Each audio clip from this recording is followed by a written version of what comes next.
बिस्मिल्लाहिर्रहमानिर्रहीम। अस्सलाम वालेकुम, वेलकम टू माय किचन। आज आप लोगों के साथ बहुत ही आसान सी इजी सी रेसिपी शेयर करने लगी हूँ, बल्कि आइडिया शेयर करने लगी हूँ, क्योंकि इतनी ज़्यादा गर्मी है तो किचन में जाना तो बहुत ज़्यादा मुश्किल होता है। तो वैसे भी कुर्बानी के दिनों में गोश्त खा खा के बंदे का वैसे ही दिल जो है ना वो ज़्यादा उकता जाता है गोश्त की वजह से। तो इसलिए इसके लिए हम मज़े की छोटी सी रेसिपी तैयार करेंगे बग़ैर चूल्हा जलाए। तो इसके लिए मैंने ये दही ले लिया है 1 kg। इसको अच्छी तरह से मैंने इस तरह से बीट कर लिया है। और अब इसके लिए ये मैंने ब्लैक पेपर ले लिया है 1 टीस्पून, और ये गरम मसाला पाउडर ले लिया है 1 टीस्पून, और 1 टेबलस्पून जो है नमक ले लिया। इसको डालकर हम इसमें मिक्स करेंगे।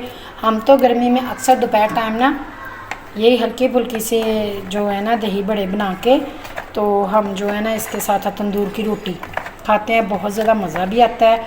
और वैसे भी ये ठंडे हैं, हेल्दी हैं, काफ़ी ज़्यादा चीज़ें इसमें मज़े की ऐड हो जाती हैं। और गर्मी में ये काम भी बहुत ज़्यादा जल्दी होने वाला होता है। तो इसके लिए हमें कोई ज़रूरत नहीं है वो घर में बल्लियाँ तैयार करने के लिए। ये बड़े वगैरह ये बाज़ार से मैंने लेके इनको मैंने थोड़ी देर पानी में डिप कर दिया, ये ऐड कर लेंगे। आप बिल्कुल इनको अकेलियों को भी इस तरह से दही में ऐड करके इसके साथ रोटी खाएं, बहुत ज़्यादा मज़े की लगती है। तो मैं इसके साथ थोड़ा सा, ताकि बच्चों ने भी खाना होता है, तो 1-2 चीज़ें और ऐड करूँगी ताकि बच्चे शौक़ से खा लें। आप लोग इसमें टमाटर वगैरह भी ऐड कर सकते हो। छोटी छोटी रेसिपी जो है ना आपके साथ शेयर करने का ये मकसद होता है ताकि आप लोगों के लिए आसानी हो। और अगर आपको मेरी कोई भी रेसिपी अच्छी लगती है तो नन्ना मुन्ना सा कमेंट भी कर दिया करें, और चैनल को सब्सक्राइब भी कर दिया करें, लाइक और शेयर भी कर दिया करें।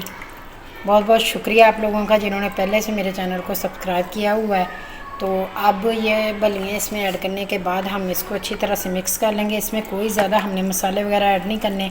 और साथ ही हम इसमें मैंने ये आलू ले लिए थे, और साथ ही मैंने खीरा ले लिया था। ये देखें, थोड़ा एक खीरा ले लिया और आलू 2-3 ले लिए हैं। ये मैं इसमें थोड़े थोड़े करके ऐड कर दूँगी, और साथ साथ हम इसको मिक्स करते जाएंगे। ये देखें मैंने सारे ऐड कर दिए हैं इसमें। तो इसको हम मिक्स करेंगे। और साथ ही मैंने ये प्याज जो है ना इसको बारीक सा काट लिया, काट के तो मैंने इसको ना नमक लगा के अच्छी तरह से इसको वॉश कर लिया, ताकि जो इसमें वो आँखों में डलता होता है ना हमारे प्याज का पानी, इस तरह से बच्चे भी जब खाएंगे तो उनको फिर इसका टेस्ट नहीं अच्छा लगता। तो अगर हम इसको थोड़ा सा नमक डाल के इसको अच्छी तरह से इसका पानी निकाल दें ना, मल के धो लें इनको ज़रा, तो बहुत ज़्यादा ये ना टेस्टफुल हो जाते हैं और हाजमेदार भी होते हैं प्याज, आपको पता है। तो ये देखें, ये बन गया हमारी छोटी सी जो रेसिपी है, मज़े का आइडिया है। तो आप लोग इसको गर्मी में बनाएं, ईद के दिनों में बनाएं, तो बना के बताएं कि आप लोगों के ये वाले दही बड़े जो हैं आसानी से जो घर में मौजूद चीज़ें उनके साथ ही हमने बनाए हैं, कैसे बने हैं।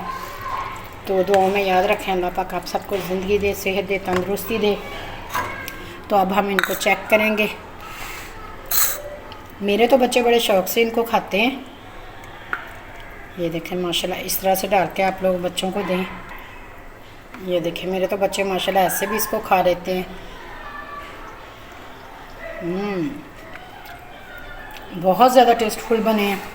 आप लोग बनाएं, ट्राई करें, और अच्छे से कमेंट करके मुझे बताएं कि आप लोगों की ये दही बड़े की रेसिपी जो है ये कैसी बनी है।